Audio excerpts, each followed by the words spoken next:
How are you doing today? We're back with another episode of Shape Your Truth podcast. I'm Dr. Kamika, your host. And on this podcast, we talk about weight loss. And we talk about self-development. And we talk about self-realization. Today, I want to welcome a good friend of mine, lifelong friend of mine, named Desiree Brazil. She is a registered nurse and personal trainer, and she embodies the essence of modern day dynamo. Okay, she does that thing. Okay, she's like a woman of all trades. She can do everything.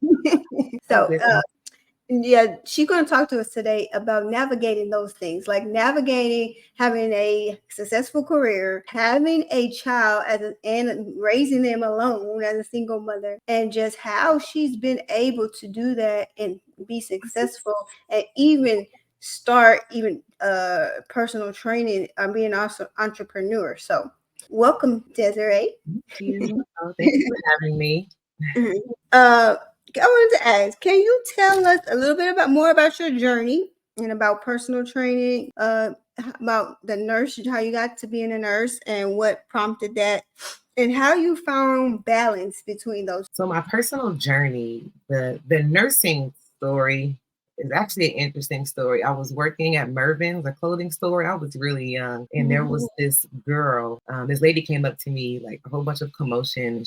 I went over to see, and her daughter was having a seizure. Like this little girl was having a seizure on the ground, and it was a crowd of adults. Mind you, I'm a teenager, and there were so many adults standing around. Like, no one was doing anything but just standing there. And I instinctively, without even knowing any medical background, like went to her, like told her calm down, like called 911, whatnot, and get some help for her. And so later on, I was thinking like that was pretty interesting that in a moment like that, most people freeze when things happen. And the fact that I reacted, I was like, wow, I wonder like with some training and knowing what to do in a situation like that. So that's where that first started, because I was like, maybe I have a hidden talent. Yeah. Like a hidden gift. There you go. So that's where that started. Naturally, I'm a people person. I love taking care of people. I love helping people. So that's always been something that was part of me. You are. I do it now. It gives me fulfillment. Actually, it's something I feel fulfilled helping people. So that's where that was. And then as far as my fitness journey, that went with my nursing career because I wanted to be the image. So not only like taking care of people, I wanted to model what it looks like to take care of yourself physically, mentally, spiritually, just on different levels. And tying in motherhood with that is it's something different, because then balancing it all, because it is possible to do, So what's that like raising a teenager in this time, in this society, with all of this technology and just things we didn't have growing up? How has it been navigating through that? That was interesting. It was a step-by-step process, because it's different stages with teenage. I've noticed just when I understood one stage, we were ready for the next level, and each one was different. So a support system, I find, is helpful. You have to know who the people you have that you can go to. So I have my mother I can talk to, and other people that I can get advice from as far as navigating. And even that goes so far, because it's like you said, it's a different world that we're living in. So building that relationship with her, that way she could talk to me. Because that's what I hear a lot with teenagers. Oh, they don't talk to their parents. They don't feel connected. So really what I did is put myself, where was I when I was 15? Right. What was I was feeling? How come I didn't tell my parents certain things at 15? So I took that angle, and it worked for me for the most. Okay. So what about when you had to have that talk? That was interesting, because it came sooner than I was expecting. Earlier what I was hoping. I'm thinking, okay, high school, we can start doing that. Right. Early, and then I'm not sure what everyone else's experience is, but with public school, they introduced the topic before I got a chance to introduce it to her. That's when I realized the world that we were living in, and I'm going to have to get to her first, because they're learning this stuff, you know what I mean? Maybe before you get a chance to say something. So after that experience, so I didn't actually get to be the first one to tell her about that, because she learned it in elementary school. They were talking about it. Oh my goodness. That was hard for me, because they didn't teach it in the way with the spiritual background that I would have loved to introduce that topic, that way. So after that, I took more initiative of I wanted to be the first person to tell her. She was going to hear it. She was going to hear it from me first. Right. became And you the guys have a beautiful relationship. You're like friends and mother and daughters. And how was that your that you were able to get her to be like your friend as well, not just your daughter? How was I able to do that? I think I honestly taking the time to just understand what it's like to be that age. I think sometimes we become adults, we make mistakes and we learn and we forget there was a point where we didn't know. There was a point where we made, not the best decisions, not the smartest choices. And then we like as adults, I feel like we get the God complex because now we know it all. But just remembering where were you? You were 13, you were 12. There were certain Right. times. So just having that grace, which was hard too, because you want to raise them as well. But I didn't want her to feel like she couldn't come talk to me. So I wanted to have an open space for her to be able to tell me things and not hide. I remember times when I was growing up, like I'm talking about the friend dynamics that you have with her, and sometimes my mom, it would be like, "I love you, but I don't like you." You know what I mean? So you are not acting right. I love you, but I do not like you. So when you see you two just like having a real friend relationship is beautiful. Yeah. So So it's funny you say that, Kamika, because we actually had it out one time and that came out like in the moment. It was one of those moments, like and I told her the person you're being right now, I wouldn't choose you as a friend with the way you're acting right now, just so you know that. And then she vice versa. Well, I feel the same way about you. Okay, but there's still a level of respect that needs to happen. Whether you don't like that person doesn't determine how you respect somebody. right. So that is interesting that you say that because So, we were, like I'm getting into this kid stuff. I don't even have kids, but I just love to see how you guys operate. And there's just always a question in my mind. But how have you been able to, because we were raised totally different and raised kind of in a strict kind of church upbringing. How are you able to take those good things that we did and then try to make it better or raise your daughter differently than what you experienced with your parent? what I did is I took a look at what worked. I looked at what my parents did right and what they did wrong. There were things with my parents that they did some good things, and then they did some things that they didn't do right, should I say? And then I tried to adapt those. And so, like there were moments I know, like with my dad, where he may have thought I was doing certain things or accused or whatnot, not accused, but I wasn't even doing whatever it is that he thought it was. And then it made me like close up. So I tried not to, like without having facts of something, I try not to just like jump to conclusions with her. Like give her the benefit of the doubt. If she's telling me something, she's telling me the truth, like give her space. You have to give them space to be human because they're human beings too. And then God sends them here with their own personalities and their own way of thinking, which may not be the same as yours. So yeah, that's awesome. I'm really into this. Why now? Because I'm a mother. I'm not a mother. I'm not a mother, and I'm helping girls. So I love the way you have this relationship, the back and forth, where it's openness and you still able to be an authority, but also a place of trust for her. And so it was a very good model that you've been of how to do that. And I haven't seen that a lot, especially in the Black community or in the Black church or people who goes, are, spiritual or, just Black period. That's just how it is. You do what I say, not as I do, kind of thing. So kind of a little hypocritical in some things, you know what I mean? And then, so that's why I'm trying to draw that from as many people as I can. So I can be friends with the girls so you are a great example at that. thank you. And also I was going to say, did you get backlash for your parents for how you raised Destiny? Of course, they have their views on how they would do things, and I understand where one thing is just being open to the information that people have to give you because it is good information. It just depends on what is your goal. My goal is not to create somebody that's going to know how to just take direction. My goal overall was someone that can critically think. I easily say, don't do this. I said, don't do this. And yes, that's valid. But outside of that thought process, can she critically think through what to do and what not to do? You know what I mean? So that was my bigger goal. It wasn't so much on, oh, you did something wrong, let me spank you, or oh, go sit in the corner. No, let's talk about this. Why did you get mad? Oh, I got mad because I wanted it. Okay, why did you want it so bad that you let yourself get angry? And then at the end, did you get what you wanted out of the situation? No. Okay, so you see, you got mad at something, you didn't even get what you want. So then how would you do it next time? What do you think is a better way of handling your, what it is that you want? That way she can use that to critically think through situations. Right. And I think that's kind of preparing her for how it would be in a workplace or something like that. Because I had managed teenagers, and you can't spank them when they don't do what you say. You gotta do exactly what you did. Show them how a better way, and then let them figure it out. So yeah, that was a good example. So I wanted to start with your most important job.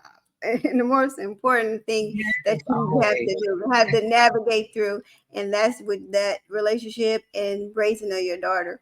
And then, so now I'm going to go into some more of your career things. Okay. So we talked about that. This is going into career, but it's still like when it's all these things to do, like you have your work, your school, your daughter has to do something, there's something coming up, something may have happened at work. How do you prioritize which thing? And how do you deal with that time management, or finding out what needs to be the priority at that moment? That's an interesting question because it's always changing. So when my list of priority, when you're juggling, I feel like different things like career, entrepreneur, your family, even people who have spouses and whatnot, or even taking care of parents, because we're at that age too where you're maybe taking care of family members. It's always switching. So whatever gets my attention is not always going to be the same. It switches. Like right now, she's a senior and she's graduating. So these past month or two, she's been the number one. Like I haven't been picking up as much overtime. I'm spending more time like picking her up from school or dropping her off at school. Whereas a few months ago, prior to Christmas, let's say, I was picking up a lot of overtime. I'll use the Uber. That way she can get home and I can do other things. So it's just knowing what needs my attention the most in that moment. And it just shifts. It shifts from moment to moment. It's not always the same. So it just depends on what's going on.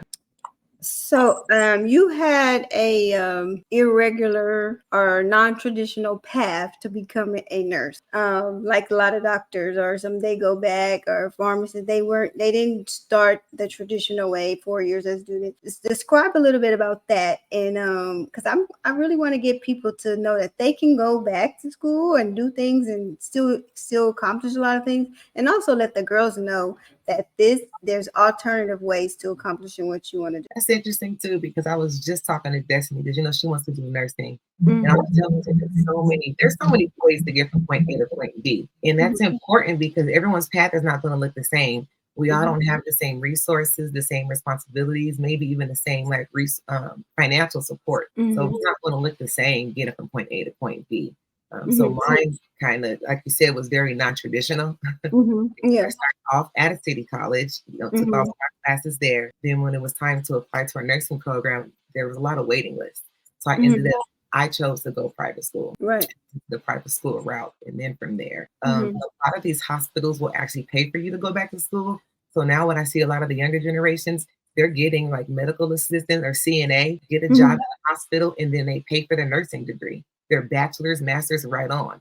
So that's something that I really tell a lot of people, that they can get their foot in the door with an institution that will pay for their education, and these hospitals will pay, even help out with your schedule. It'll support their goals. Okay. I know healthcare can be a monster getting in the door, like you just said. And I would say nursing is probably we have the most representation as Black people. There's hardly any in pharmacy. There's, we have a shortage on doctors, period, including Black doctors, and just different areas of healthcare. There's no representation. How hard was it to get in that door of a hospital and just not have to do or whatever? Or you are in a hospital, but so let's go with there. But there's a difficulty to get in whatever setting. This is what I'm trying to say. I knew what the end goal was, and that was it. For me, with a lot of things that I want in life, there's no other option. When I've set my mind on something, especially something that I feel is in my soul, like my passion, there's no other option. So I had an opportunity. I was at City College to do a volunteer program at the hospital during the H1N1 flu season. And standing out, handing out masks. So I'm going to take that opportunity. So I took the pay. It really didn't pay. We were standing there at the front door just handing out masks, and Long Beach City offered it. And when I went into the hospital, Kamika, I tell you, I talk to everybody. I talk to anybody I can talk to. You know, I'm a talker already. So I talk to security. Hey, good morning. Find out who is who.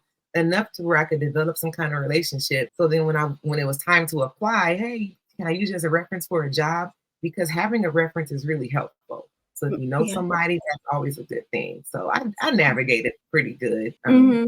You did really well. Yeah. I can say that was not my testimony. You like don't want to, you think you bothering people. You don't, it's scared they're going to say no, or they may not like you, you know, but being that bold and domineering and going after your, what you want to do. If it's not like even a far off goal, immediate goal, that is a really good thing to do. And like you said, that's networking. You know, you that what you did was networking. I know that's what it was at the time. Yeah, and you didn't know. Yeah, we're networking. Like so. Yeah, that's a good. I really like that, and I'm going to try to teach that to my girls too. Okay, so you got into different areas of nurse. What area did you like the most? I want to say I think I like the ER the most. It's a battle for me still because they're both critical care between the ER and the ICU, and every now and again I miss it. Like when I'm walking by, I'm always looking like, oh, I wonder if I go back there. And the excitement. Yeah, I like I like the ICU more. If I had to really pick, I would say the ICU more. Okay, it's my personality. Yeah. Okay, that's good. I ran from the hospital.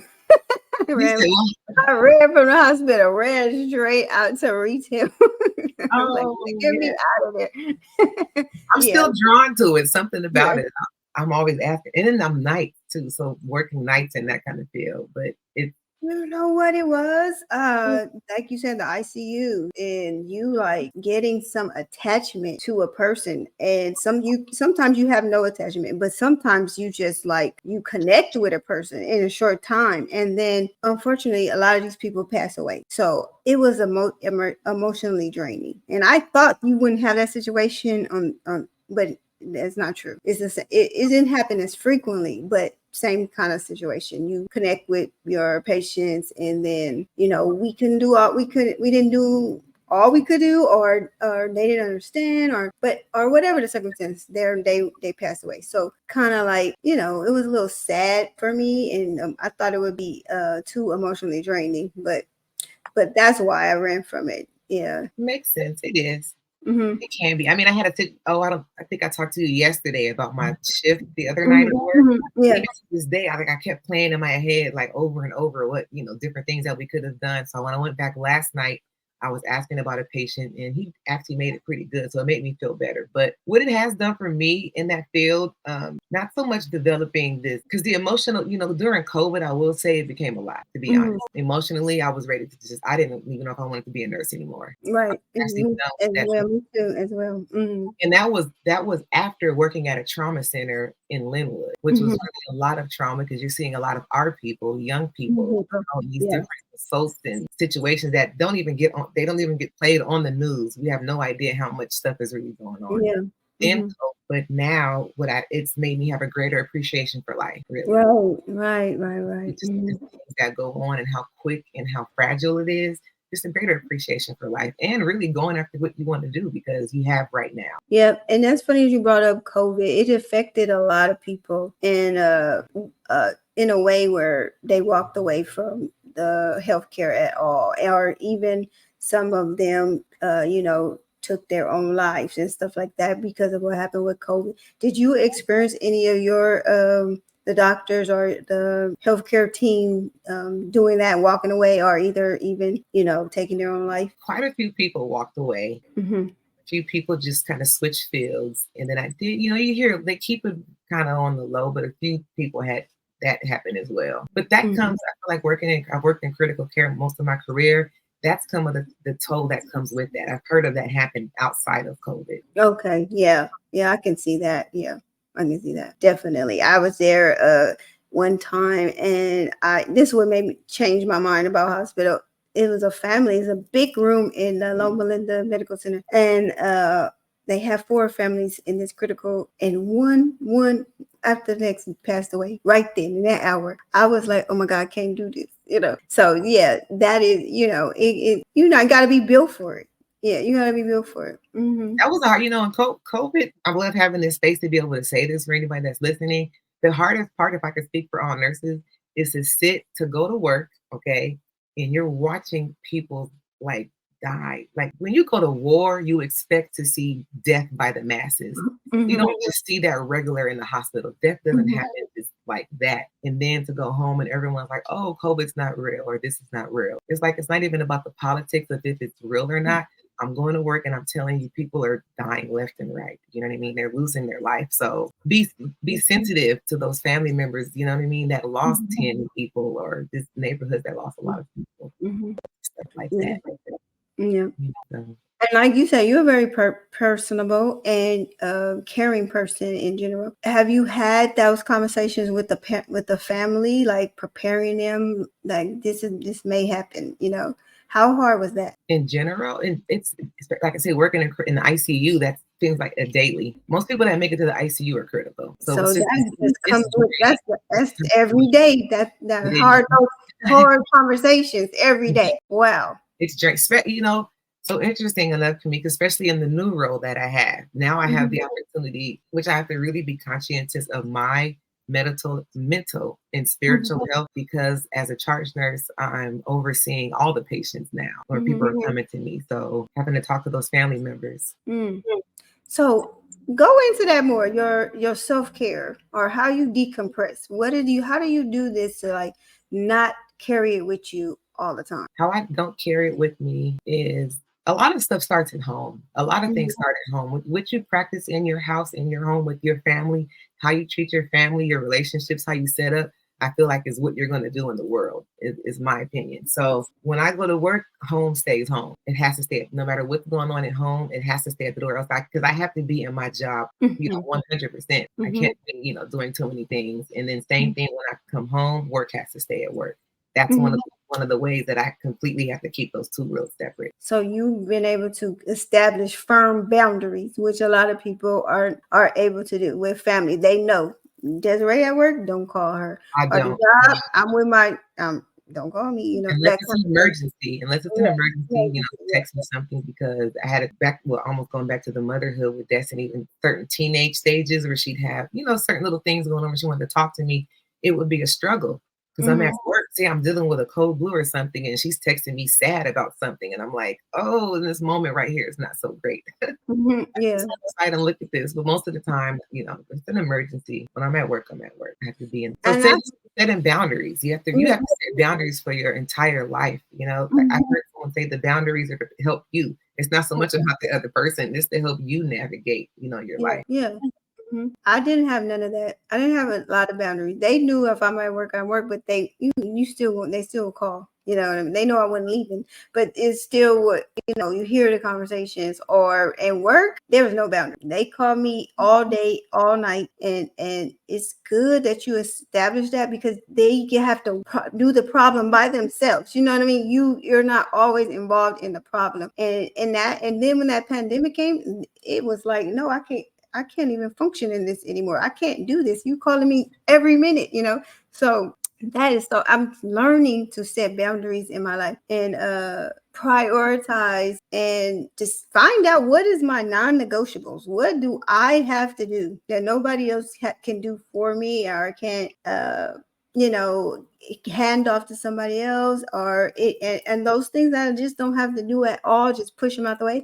And a lot of us haven't learned that. And you've been a good job at that. And so now you're able to go into personal training. You were able to set your motherhood is correct, work is correct, and now you go into personal training and working out for yourself. So would you consider that also as a self-care activity? Yes, I would consider it, because it actually came up during the pandemic. It was a stress relief, actually. Not even just the pandemic, but just working in the trauma center that I was working in, and then dealing with COVID. It was just an outlet, a healthy outlet. Like, go to the gym, do some weights or some kickboxing, whatever it is, just getting that energy out from the night. That's how it started. And then I fell in love with it.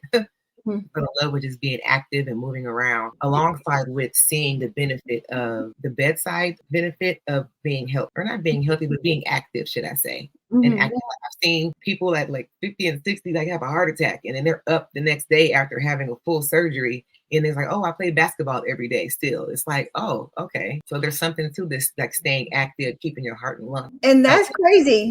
You're saying even if you exercise every day, you could still have a heart attack, right? And there's right. So if you can still have a heart, wouldn't it make sense to try to, be as healthy as you can be outside of that? things Yeah. happen. Yeah. Right. Yeah. It's a fight with my family, definitely. And that too, like you telling people medical advice then or they don't want to they don't listen or they're not hearing you at the moment.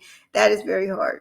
What you think? But as far as fitness and activity, About his fitness activity, and when you see like, oh my, I don't know. Sometimes that clicks on, and sometimes it doesn't. Like I see people eating things, and I'm like, or the health condition is what I'm saying. Like I feel like it's not even. I don't think it's culture. I don't even think it's human culture anymore. Really, you would think with all the new foods and diets and everything that's out, it would be something more natural that we do. But I feel like as humans, we just struggle with that altogether. I mean, even look at the standard work week. People are working and sitting behind the desk for hours out of the day. They're not getting any kind of activity at all. And there's really not even any time to get any activity by the time you have any kind of life with kids and family. Yeah. So we were talking about the personal training. So you started working out for yourself, and then what made you decide, or how did you know you were going to be able to help other people get in shape? Well, that's interesting. They came to me. Everyone at work, people would ask me about this. They would see what I was eating or see me exercising because I would take. I think I have it here. I would take my resistance bands to work, and so even when I'm sitting, like I'm saying, I'm sitting at the desk. I would either be doing that or I'd be standing. I'd have little weights I would take with me, and people would ask me questions, and then I found myself spending a lot of time actually answering. I mean, I'm already a talker, but I found myself actually being, like I say, getting personal fulfillment from helping people with their journey. And then someone asked me one day about being their trainer, and I'm like, "Be a trainer? Like I've never done that before." So then I actually did the class. I took the personal training class, but I didn't actually follow all the way through with the certification. So that's how that started. And then even starting off early as an ER nurse, you provide education as a nurse. That's just part of what you're doing with your patients when you're sending them home or you're taking care of them. So I feel like it was something that was already there. So in that part of my life with the personal training, it was like you were talking about yesterday, merging those two worlds, merging all of your education with a lot of the natural gifts that you already have. Yeah. Knowing that you're not just one thing, you're multifaceted, and you don't have to be locked. Your brain and your body or everything you do does not have to be locked into that one thing. You can move. You can do other things, if it's not serving you anymore. And that's whether in the job, in a relationship, whatever. If it's not serving you anymore, then it's, time to figure out something else, right? I'm happy you said that because I think a lot of people get stuck when something doesn't serve them anymore and they think it's the end as a bad thing. And I have an inspirational page that I started on Instagram recently, and I posted that quote, like the end is the beginning of something nice. Don't look at the end as a bad thing. Like that's the end. Thankful for that experience, but now what's next? Right. I struggle with that. Like I feel like sometimes it's your fault or are you letting somebody down, but you have to do this. And so I struggle with feeling bad about it. But nobody feels bad that I'm sitting there, you working like a slave, they don't care, So I had to figure out, or they're doing what they want to do, so you might as well just live your life, you know what I mean, the way you want, so. And then being self-aware of what it is you can give. You can give what you can give, and when you can't, you can't. Being self-aware with all you have.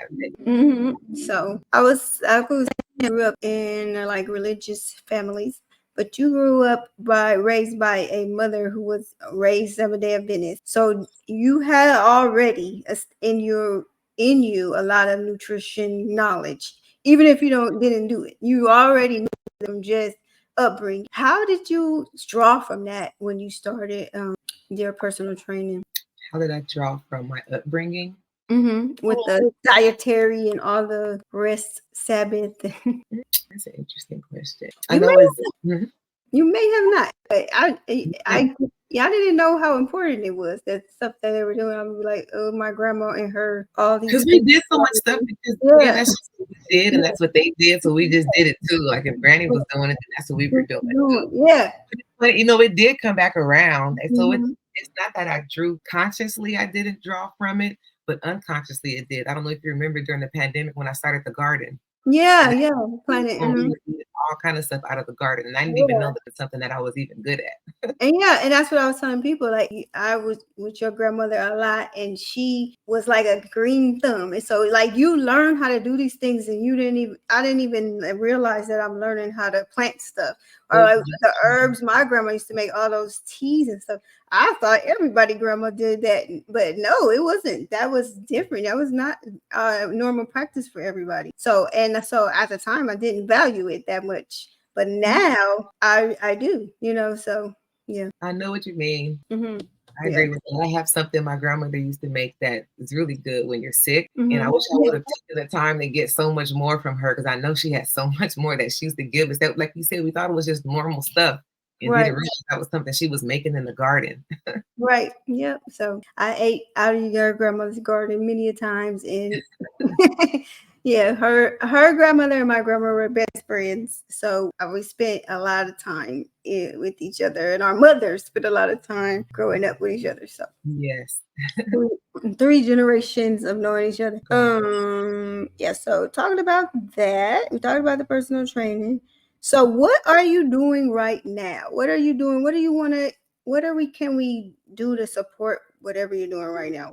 What am I in this very present moment? I actually put pause to all my ambitious dream chasing.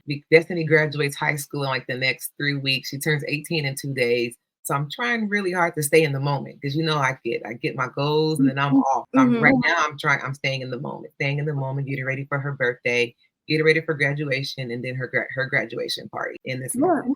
But so soon as she So you decided that this is important enough to you that you won't take no clients right now. You have to do the graduation and all of that with your daughter, and that's still prioritizing. That's prioritizing what's most important at the time. That's awesome. What I was going to say. So I think that is all the questions that I got. We answered all of them. And so I was like, what are you reading right now? Am I reading right now? No. Oh, okay. What book are you reading right now? Well, I have another book that I'm reading. Add to my list. Add to the list. My recommendation for this week is called Somebody must have sent you to say that. I was just telling my mom that. The Miracle Morning. And this is the updated version by Hal Elrod. Yeah, it tells you about how to start your day off. So you started off on I just got it actually, and you started off well, then you'll have a good rest of the day. There's a lot of different types of techniques, but it's that's the type of book it is. Get a morning routine going, and that'll help you throughout the rest of the day. But this is a book I got. So if anybody want to read, it's The Miracle Morning by Hal Elrod. Got it on Amazon. So we can talk like hours. So I think we're gonna let these people go. Okay. We did yesterday. It's always more. Yeah, and then I'm gonna bring you back definitely, so we can get an update on Miss Destiny and your personal training and what are you doing with that, and congratulations to your new position, and just follow up with you. Okay. Hello, work. Thank you for having me. You're welcome. Did you want to tell anything though? Did you have anything else you wanted to add? Anything I wanted to add? You pretty much touched it. You talked yesterday, just letting people know there's different routes. Don't get discouraged. A lot of times everything, it sounds so cliche, but everything happens for a reason. There's a time and place for everything. You're going to get me talking again. Okay. I remember when I was in, when I was in nursing school, for example, I was in nursing school in the group that I ended up with. There was one of the classmates that lived down the street from me and I didn't know. And my car ended up messing up and I carpooled from Long Beach Garden Grove. You know, I feel like had I been in nursing school at a different month, a different group of people, I wouldn't have known that person, you know? So even though I may have been like, oh, how come I couldn't have gotten in earlier or at this time? It was planned, it happened that way, you know, for your benefit. So don't, not to get discouraged Mm-hmm. for And making, a lot and of time I feel like I was needed at that time. you're needed Not at that here, time. but yeah. I'm a firm Mm-hmm. believer that you're needed at that time, either for someone else or for yourself. You don't, Right. I always tell Destiny, and this goes for everything. That's how I live my life at home, my personal relationships, even at work. It's all the values that I have and how I interact with people are all the same. And Mm-hmm. just try to see the bigger picture. Don't look Right. at stuff, try not to look at stuff so close up. Step back and see the bigger picture. You will make better decisions without even realizing if you just take a step back and look at the bigger picture of whatever it is you're looking at. Mm-hmm. So just have people keep that in. And I forgot to mention, I can't go without this. This girl prioritizes her vacations. Okay. Oh, She not like y'all workaholics that not, she got it under control. She has it planned. And how important was that for you to establish that right away with work? so once again, you know, I'm gonna talk, you know, COVID really did a number on me because you're going to work every day and you're hearing people are not coming back home, whether they're healthcare workers or, you know, the patients that are there. Like people are really losing their lives. And I remember in that moment thinking, dang, if I lost my life right now, have I even really lived it completely the way that, you know, have I even, and I hadn't. I can honestly say I was with tears in my eyes. Like I'm not even completely living to my full potential of what I want to do. So that's why post COVID, that's what made me even more ambitious. Like I wanted to travel more. So whether I have someone to come with me or I'm going by myself, I'm going to put myself out there to travel. So it is a priority to me because it's, I mean, it's something I've always wanted to do. And there was no reason that I couldn't do it. Even on a small scale, if you go to the next city over, it doesn't have to be with it. Whatever, but whatever your situation is, there's something for everybody. It does. That's why I say it doesn't have to look the same as with the next person. So it's very important. I work, I do my overtime here and there, and then I will take time to travel. It, like I say, it just depends on where I am, and being self-aware with what my body needs. Like in this current moment, it's time to rest. I went out, had a good time last weekend. Then I worked, did some overtime. I took Destiny to school, did my, you know, fulfilled my mommy goals, picked her up from school. And so now this is like a rest couple of days. Oh, it's cool. That is wonderful. And the other thing that goes along with that, you didn't put your family in a financial bind doing those traveling and doing the self-care activity. You plan for it. No, I plan for it and I work within the means of what I have. You know, there's always something to do. Like sometimes, like the other day, I told you we went to the mall and got like a smoothie. It doesn't have to be some grand plane trip somewhere. We'll drive maybe to 3 malls down instead of to the mall that's right down the street. We'll go to the mall a couple cities over just for change of scenery and get like some pretzels or something. Yeah, that's cool. Just taking that time. You know, I know keep on talking. People, they will. Sorry. You know, for me, what it is people will get up and go to work every day. They will go on time. They'll whatever they do for their lunch breaks, they'll take care of everyone in their life, their kids, their husbands, whoever it is, and no one ever stops and takes care of themselves. Right. Women a lot of the time. Yeah. No one even stops and takes care of themselves. And it's so backwards. You're supposed to, I take care of people better, my patients, my family, my daughter, if I'm at my 100%. And that's what I really notice. When I travel, I come back, I just feel I have so much more that I want to love on them because I'm happy on the inside. You know what I mean? And I'm taking care of myself. Yeah. And then in turn, they see that. So you were talking about connecting with the girls that you have. I feel like you lead the biggest example, and we talked about that yesterday. I've made I think I've made a bigger influence in people's lives just by how they see what I do in mine, which is not perfect. And I'm very straightforward. You know, some things are, you know, everything's not perfect, but I'm very straightforward with people. Yeah, and that brings it to the thing too. Like you may not be like the model of this whatever a fitness model, whatever, but you know what to do and you've done it to help somebody else get to a certain point. And we are like that also in part because our job is like that. There's a lot of people that smoke and do all kind of things as pharmacists, and they tell everybody don't smoke. You can, you know, and you know what I'm saying. And but just because I don't do that doesn't mean I don't know the knowledge, or just because I don't look the standard that you think does not mean that I didn't do that same work and get to the same results, just not the degree of the results as somebody else. You know what I mean? Yes.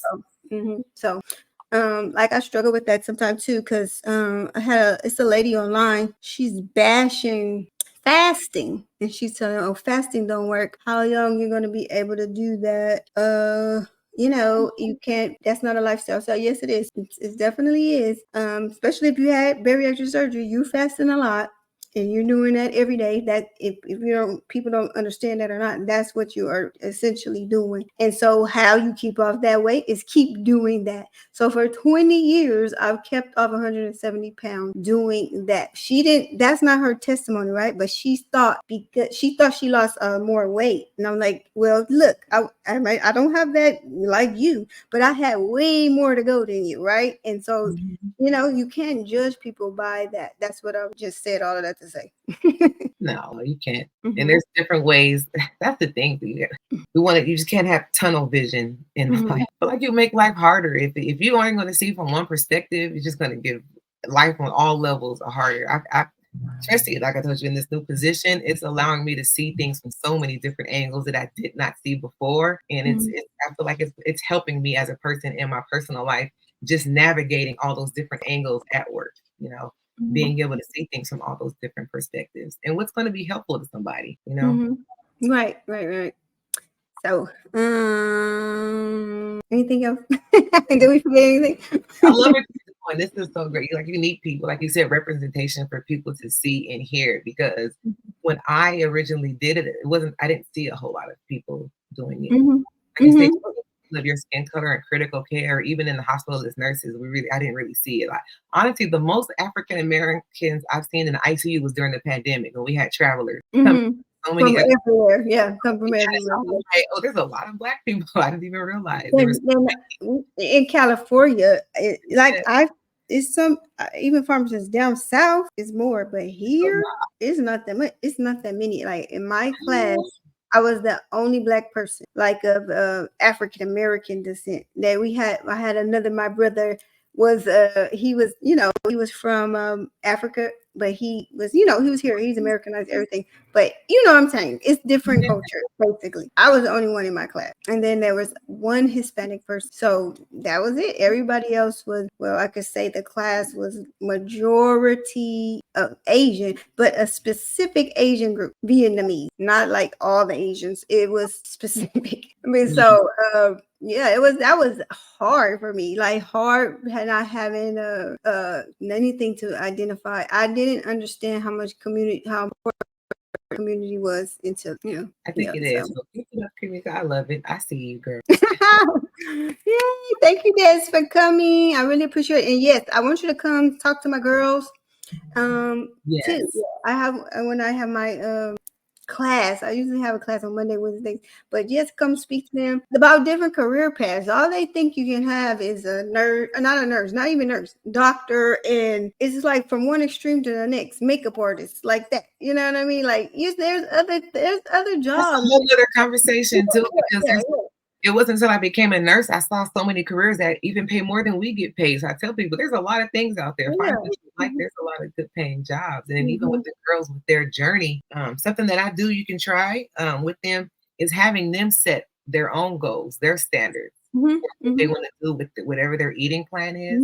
Them choose. Like you let them pick. You pick one, say, food group item that you're not going to have. And then you pick one food item that you're going to minimize. That way it's different than someone else telling them to do it. Because then they're choosing, okay, I'm going to give up this item or I'm going to lessen this item. Yeah, so I was thinking of doing that with each meal. Right now I had them like, they were like overboard with carbs. So just like cut back with the carbs, and I'm letting them do that so that it won't be a punishment to them. But I wanted them at each meal, like look at this meal and make a decision not based on what your mom gonna hit you or your mom gonna get fussed at you, but like because this is a better choice for yourself. Yeah, so I didn't have that growing up, so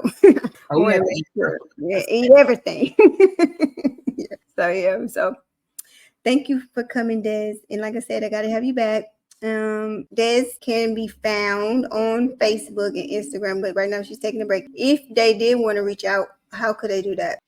Actually right now I have the inspirational page that I've been working on. It's Enlightened Expressions. At Instagram at enlightened_expressions is where I am, and I'm in the process. I have a I know you asked me what I'm working on, and I told you I'm taking a pause only because I'm trying to stay in the moment. I have a lot of things cooking, let me tell you. Well, we got I'm gonna be cooking with you. Come on, I have a lot of things I'm gonna be cooking.